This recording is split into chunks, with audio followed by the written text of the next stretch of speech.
ठीक है। नेक्स्ट, अब प्लेन मिरर की अगर हम बात करें, जैसे अभी थोड़ी देर पहले हमने समझा था कि प्लेन मिरर कैसा होता है, जिसका सरफेस प्लेन होता है, स्ट्रेट होता है, सीधा होता है, जो आप डेली अपनी लाइफ में अपने आप को मिरर के अंदर देखते हो वो प्लेन मिरर ही है। ठीक है, आपका हेड सामने दिखता है, हाँ बिल्कुल ठीक है। ऐसा नहीं है कि अगर आप जहां हेड पोजीशन है वो मिरर के अंदर आपने लेग पोजीशन देखी है, यानी कि उल्टी इमेज देखी है, जिसको इन्वर्टेड बोलते हैं हम, ऐसे नहीं देखते आप। प्लेन मिरर के अंदर हमेशा इमेज आपको सीधी दिखती है, ये चीजें हमें मालूम है। ठीक है, अब बात करते हैं प्लेन मिरर के बाकी नेचर्स की। ठीक है, किस तरह से वो इमेज फॉर्म करता है, क्या एक्चुअली ऑब्जेक्ट जहां होता है वो उस साइड ही वो इमेज फॉर्म करता है या दूसरी साइड इमेज फॉर्म करता है, इसको हम समझते हैं। ठीक है, बट वैसे कोर्स में तो ज्यादा थोड़ा डिटेल में आपके पास स्फेरिकल मिरर है, स्फेरिकल लेंस है, लेकिन थोड़ा थोड़ा ट्रिकी बनाने के लिए वो प्लेन मिरर दे देता है आपको, उसके नेचर पूछ लेते हैं। ठीक है, एग्जाम के अंदर, तो वहां पे बच्चों शायद उतनी प्रैक्टिस नहीं हो पाती और वो थोड़ी गड़बड़ कर देते हैं, तो वो काम हम यहाँ पे नहीं करेंगे, हम चीजों को और क्लियर करेंगे। चलिए देखिए, plane mirror, mirror having a flat surface, सीधा एक सरफेस होगा। ठीक है, इसी को हम बोलेंगे प्लेन मिरर। अब plane mirror always form a virtual and erect image. अब मैं वर्चुअल आपको समझाता हूँ, वर्चुअल क्या होती है। वर्चुअल बेसिकली आप इतना समझ लीजिए कि जहां पर ऑब्जेक्ट है वहां इमेज नहीं बनेगी, यानी कि मिरर के पीछे जब इमेज बनती है उसको हम बोलते हैं वर्चुअल। अगर फ्रंट ऑफ द मिरर बनती है तो वो रियल होती है। ठीक है, क्योंकि मिरर का नेचर है रिफ्लेक्ट करना। अगर वो रिफ्लेक्ट करते हुए इमेज क्रिएट कर देता है, यानी कि अपने सामने ही, मिरर के सामने ही, तो वो रियल हो गई। ठीक है, अदरवाइज अगर वो रिफ्लेक्ट करके इमेज फॉर्म नहीं कर रहा, मिरर से पीछे इमेज बनती है, तो वो वर्चुअल होती है। चलिए इमेज से हम इसको समझेंगे। अब बात करेंगे डिस्टेंस की, तो डिस्टेंस इक्वल होता है मिरर का ऑब्जेक्ट से, इमेज का मिरर से इक्वल रहेगा। ठीक है, चलिए समझते हैं हम इमेज से। ठीक है, नेक्स्ट देखिए, image formation by plane mirror. अब इस प्लेन मिरर के थ्रू हम समझते हैं कि किस तरह से हम यहां पर काम करने वाले हैं। ठीक है, चलिए देखिए, अब ये एक ऑब्जेक्ट रखा है मेरे पास ए। ठीक है, ये इसका हाइट है ए बी, देख पा रहे हैं ये एरो, या कोई कैंडल कुछ भी हो सकती है, आप कैंडल मान लीजिए। ठीक है, कैंडल मान लीजिए। अब कैंडल का इमेज अगर आप प्लेन मिरर में देख रहे हैं तो क्या होगा, ये सेंटर ऑफ रिफ्लेक्टिंग सरफेस है। ठीक है, देख पा रहे हैं ये लाइन जो है ये सेंटर ऑफ रिफ्लेक्टिंग सरफेस है। ठीक है, ये सेंटर से क्रॉस होते हुए जा रही है। बेसिकली आपका काम यहीं से होना होता है, जो इसकी सेंटर से है।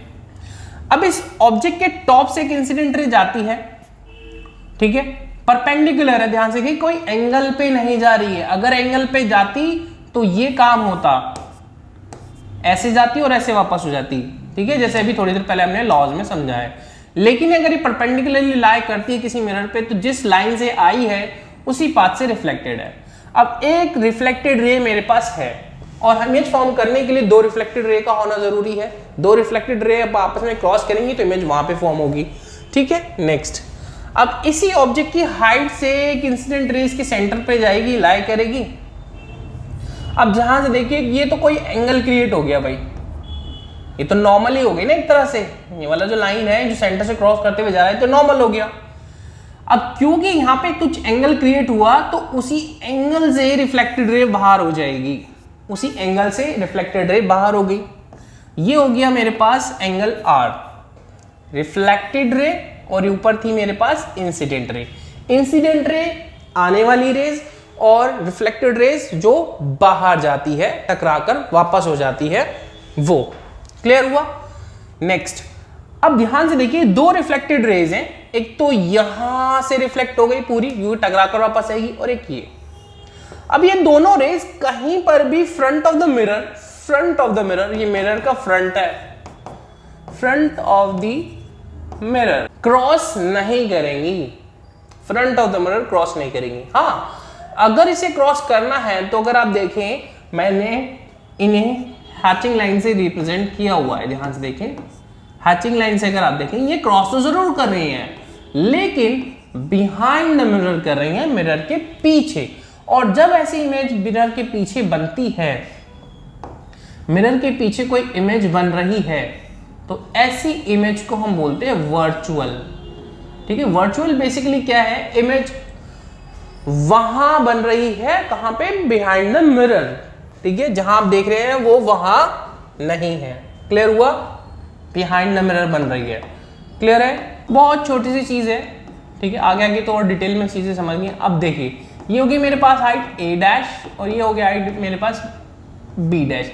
आपने ऐसे नहीं देखा b डैश और a डैश, यानी कि कहने का मतलब है कि कैंडल फिर इस तरह से बनती, कैंडल की इमेज कुछ इस तरह से बनती, ठीक है, ये इसकी फ्लेम होती इधर नीचे और कैंडल ऊपर रहती, ऐसे नहीं बनी, ठीक है। ऐसे अगर बनती तो इन्वर्टेड रहती है, ठीक है। इरेक्ट मतलब होता है सीधा, इरेक्ट मतलब क्या होता है? सीधा। तो ये इमेज जो है वो कैसी है? वर्चुअल है, एक तो virtual and erect.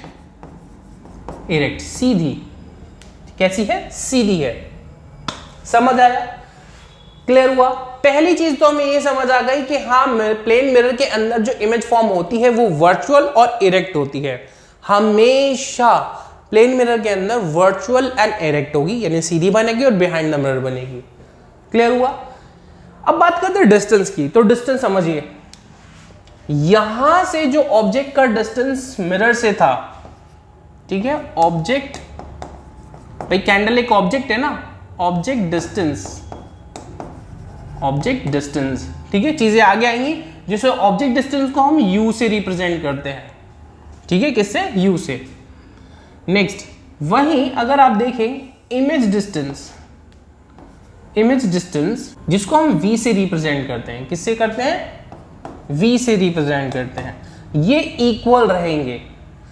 Image distance, ठीक है, इमेज फ्रॉम द मिरर, ठीक है, मिरर से जितना दूर है आपकी इमेज, वो वैल्यू मान लेते हैं 10 सेंटीमीटर, सपोज एक वैल्यू ले लेते हैं। वहीं ये वैल्यू भी कितनी रहेगी? 10 सेंटीमीटर। अब ये वाली जो लाइन है इधर फ्रंट ऑफ द मिरर, ये सब वैल्यू नेगेटिव में रहती है और इधर ये सब रहती है पॉजिटिव में। क्लियर? वो साइन कन्वेंशन में आपको मैं समझा दूंगा। बाकी अगर आप न्यूमेरिकल को देखें, ठीक है, जो मैग्नीट्यूड है, मैग्नीट्यूड यानी कि जो मैथमेटिकल वैल्यूज है वो इक्वल है, ठीक है, 10 सेंटीमीटर 10 सेंटीमीटर।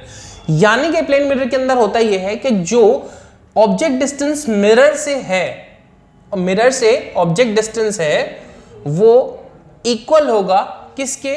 इमेज का मिरर से जो डिस्टेंस रहेगा, ठीक है। क्लियर हुआ?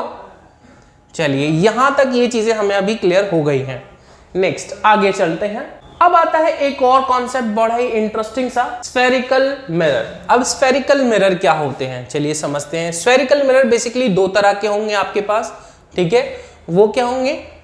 कर्व, जैसे कि आप क्रिकेट बॉल देखते हैं ना, जैसे कि टेनिस बॉल देखते हैं, अंदर से जैसे हॉलो है वो, उसका बॉल कैसा है? एक बॉल, ठीक है, गोले जैसा शेप है उसका। तो उसके एज को आप काट दीजिए, उसके दोनों एज को आप काट दीजिए तो आपको, ठीक है, दो अलग अलग शेप मिलेंगी, ठीक है। अब मैं समझाऊंगा अलग अलग शेप किस तरह से मैं कहना चाहता हूं आपको। अब स्फेरिकल मिरर बेसिकली क्या होता है? एक स्फेयर का पार्ट होते हैं। क्या होते हैं? एक स्फेयर का पार्ट होते हैं जिनके कर्व सरफेस रहते हैं। अब एक का पॉलिश रहेगा इनसाइड, एक का पॉलिश रहेगा आउटसाइड, ठीक है। ऑब्वियस सी बात है, जिसका इनसाइड पॉलिश है उसका आउटसाइड रफ है, जिसका आउटसाइड पॉलिश है जिसका इनसाइड रफ है, ठीक है। तो इस टाइप के मिरर को हम बोलते हैं स्फेरिकल मिरर। अब ये इनके नाम अगर हम बताएं कि कॉनकेव मिरर और कॉन्वेक्स मिरर कैसे पढ़ेंगे तो इनको हम समझते हैं। चलिए, अब देखिए यहां पर एक स्फेयर मैंने ड्रॉ किया, ठीक है, एक स्फेयर मैंने ड्रॉ किया स्फेयर, और इसको मैंने कट कर लिया। ये जो लाइन आप देख रहे हैं, सपोज मान लीजिए मैंने इनको कट कर दिया यहाँ पे। अब अगर आप ध्यान से देखें तो ये सेंटर ऑफ रिफ्लेक्टिंग सरफेस है और ये इसका रेडियस होगा, ये इसका रेडियस है r और ये सेंटर है। तो अगर मैंने इसको यहां से कट किया है तो ये पार्ट अलग हो गया, ठीक है। अब इसको आउटसाइड रफ कर देते हैं हम। चलिए देखिए, आउटसाइड क्या हो गया? ये रफ हो गया। ये जो मैं ड्रॉ कर रहा हूं ये रफ साइड है, ये इनसाइड पॉलिश्ड है। जब इनसाइड पॉलिश्ड और आउटसाइड रफ है तो उसको हम बोलते हैं कॉनकेव मिरर, ठीक है। अब इस कॉनकेव मिरर का एक सेंटर है जिसको हम बोल देंगे सेंटर ऑफ कर्वेचर। इसका एक, ये जो आप लेंथ देख रहे हैं ये रेडियस, इस सेंटर ऑफ रिफ्लेक्टिंग सरफेस पर, ये रिफ्लेक्टिंग सरफेस हो गया अब हमारा, ये सेंटर, इसको बोलते हैं हम पोल, ठीक है, जिसको P से रिप्रेजेंट करते हैं, ठीक है। ये तो रेडियस है ही।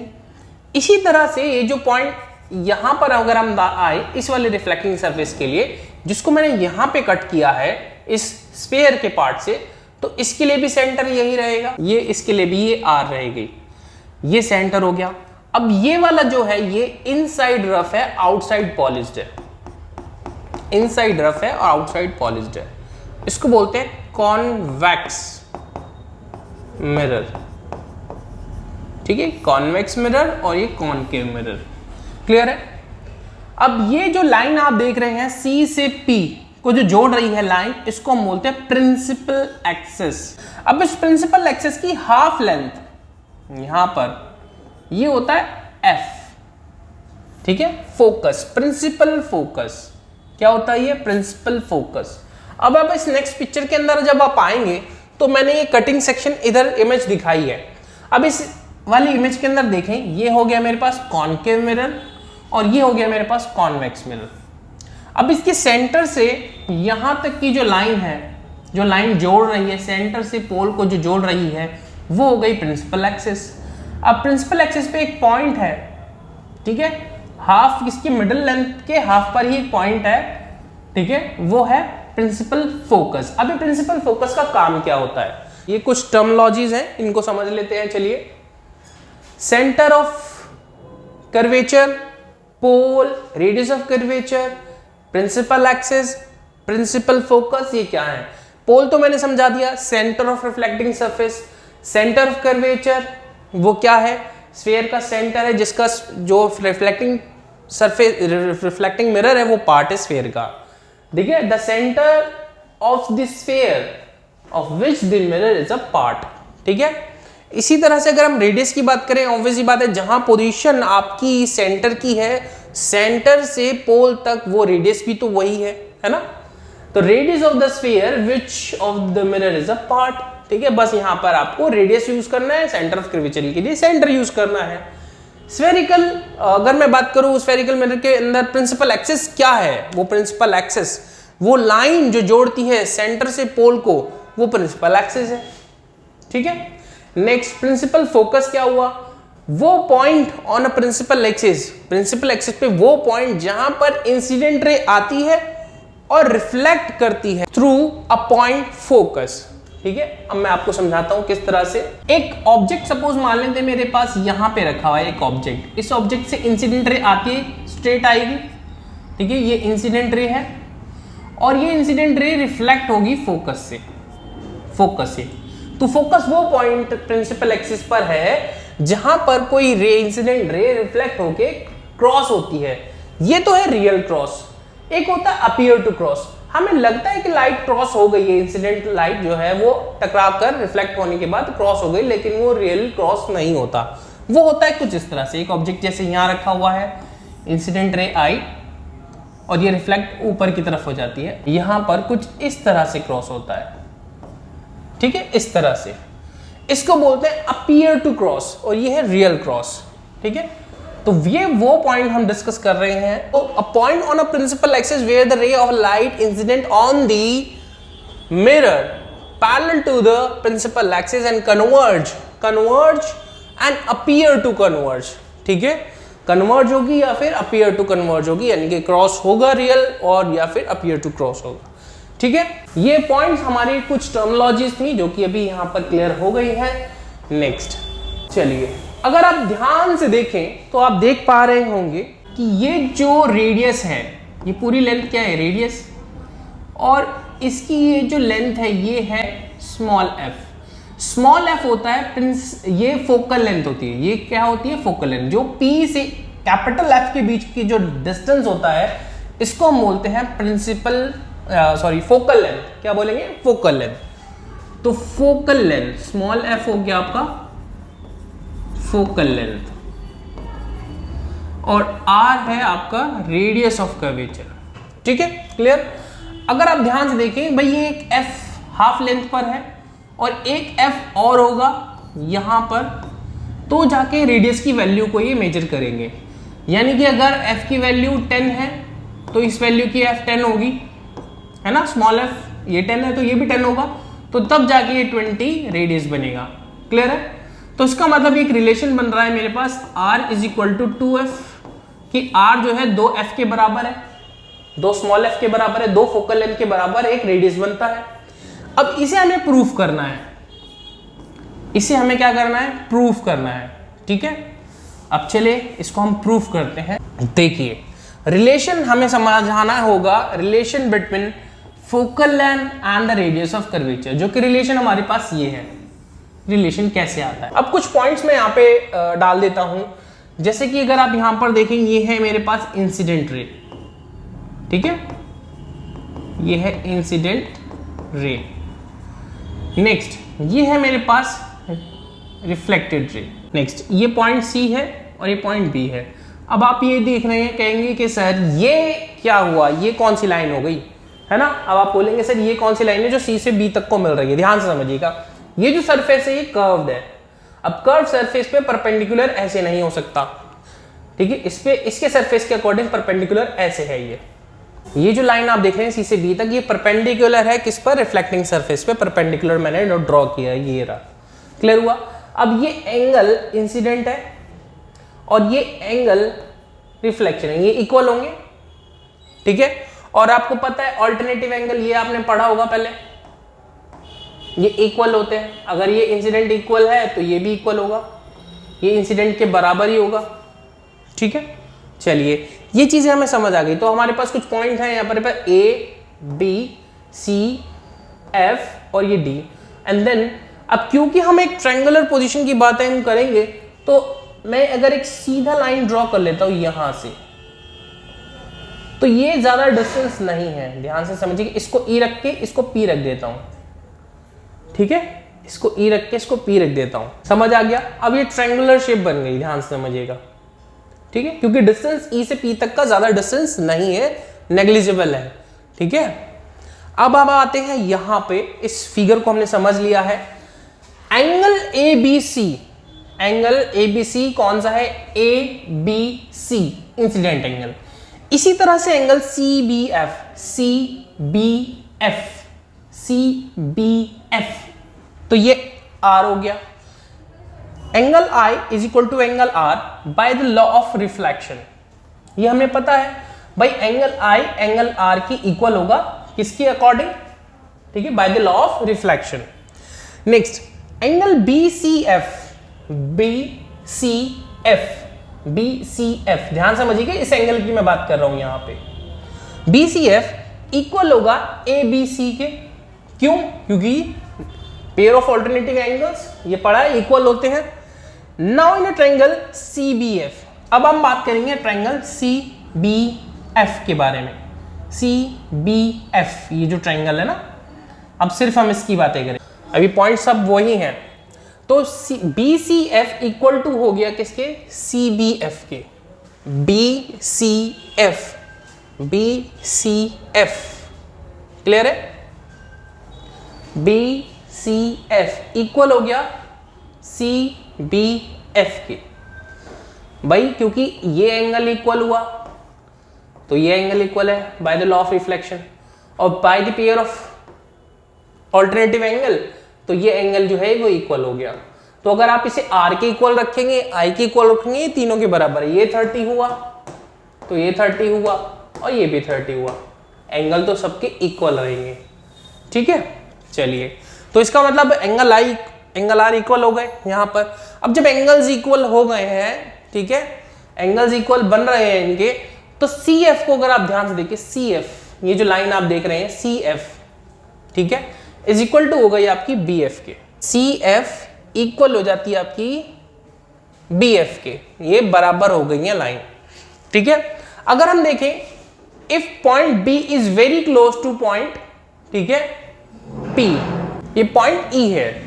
चलिए नेक्स्ट, अब आगे बढ़ते हैं। अब देखें नेक्स्ट पॉइंट क्या है, if the point E is very close to the point P, E जो है वो पी के बहुत ज्यादा क्लोज है, बहुत ज्यादा क्लोज है, तो इसका मतलब इसका जो डिस्टेंस है वो ऑलमोस्ट बराबर ही रहेगा किसके, अगर जो डिस्टेंस C से F का है, C से F का जो डिस्टेंस है वही डिस्टेंस P से F का रहेगा, वही डिस्टेंस P से F का रहेगा, क्योंकि ई पॉइंट जो है वो पॉइंट पी के बहुत ज्यादा क्लोज है, तो हम इसे नेग्लेक्ट कर देते हैं यहाँ पे इस गैप को, इस छोटे से गैप को, ठीक है। इसलिए मैंने बता दिया if the point E is very close to the point P, then अब हम लिख सकते हैं कि E F is equal to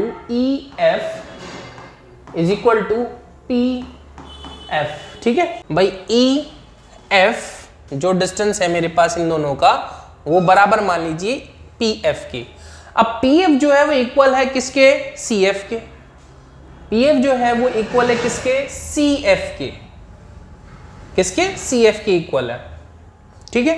तो इसका मतलब अगर मेरे पास पी एफ है और पी एफ क्या है मेरे पास, ये वैल्यू, ये है मेरे पास फोकल लेंथ, ठीक है। ये वैल्यू क्या है, फोकल लेंथ। और अगर फोकल लेंथ ये दोनों इसके इक्वल है, अगर मेरे पास ये डिस्टेंस वो बोल रहा है कि C F is equal to है पी एफ के, तो पी एफ तो मेरे पास एफ है, तो ये वैल्यू भी तो एफ हो गई भाई, सी एफ पी एफ, ठीक है। और पी एफ तो फोकल लेंथ है, तो ये भी एफ हो गया। क्लियर है, समझ आया। और पूरी सी से पी तक की जो लेंथ है, सी से पी तक की जो लेंथ है वो क्या है, आर, रेडियस, ठीक है। Then PC equal to P C is equal to C F plus P F, F plus F 2f, और ये तो r है ही, ठीक है। तो देन अब आपका हेंस प्रूव्ड है r is equal to 2f। Next, तो अब हमारा ये प्रूव भी हो चुका है कि r is equal to 2f। कभी भी क्वेश्चन के अंदर आपको अगर रेडियस दी हुई हो, आपको फोकल लेंथ निकालना है, तो मेरे को नहीं लगता आपको कोई प्रॉब्लम होगी, क्योंकि ये रिलेशन हम पढ़ चुके हैं। तो अगर आपको फोकल लेंथ निकालनी होगी तो r डिवाइड बाई 2 कर देना, सिंपल है। तो आपकी फोकल लेंथ निकल जाएगी, जो भी वैल्यू रहेगी।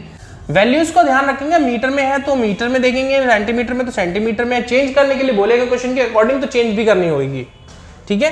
नेक्स्ट, अब हम बात करेंगे यहां पर रूल्स ऑफ इमेज फॉर्मेशन, क्योंकि इमेज इतनी इंपॉर्टेंट है इस चैप्टर के अंदर, उस पर बेस्ड न्यूमेरिकल्स आएंगे। और वो न्यूमेरिकल्स बुक के अंदर तो इजी है, वो तो यूं ही हो जाएंगे, लेकिन अगर आपकी फिगर आपको अच्छे से समझ आ जाती है तो न्यूमेरिकल्स को समझना भी आपके लिए इजी हो जाएगा, आप इजीली उन चीजों को कवर कर लेंगे, ठीक है। क्लियर हुआ, क्योंकि क्वेश्चन थोड़ा ना ट्रिकी होते हैं, घुमा के दिए जाते हैं। अगर जिस बच्चों को इमेज फॉर्मेशन अच्छे से समझ आती है, वो उनने पढ़ ली है, तो वो क्वेश्चन को भी समझ लेगा, उसकी लैंग्वेज को भी समझ लेगा, ठीक है। तो चलिए, अब इमेज फॉर्मेशन से पहले हम करेंगे रूल्स ऑफ इमेज फॉर्मेशन। अब ये रूल्स हम करेंगे नेक्स्ट क्लास में। So till then, bye bye. इतने चैनल पे अगर आप नए हैं तो चैनल को लाइक कीजिए, सब्सक्राइब कीजिए एंड बेल आइकन को प्रेस कीजिए, और कमेंट बॉक्स में हमें बता दे रहिएगा नेक्स्ट चैप्टर आपके लिए हम कौन सा लेके आए, ठीक है। अपने डाउट्स भी क्लियर करते रहिएगा। So till then, bye bye.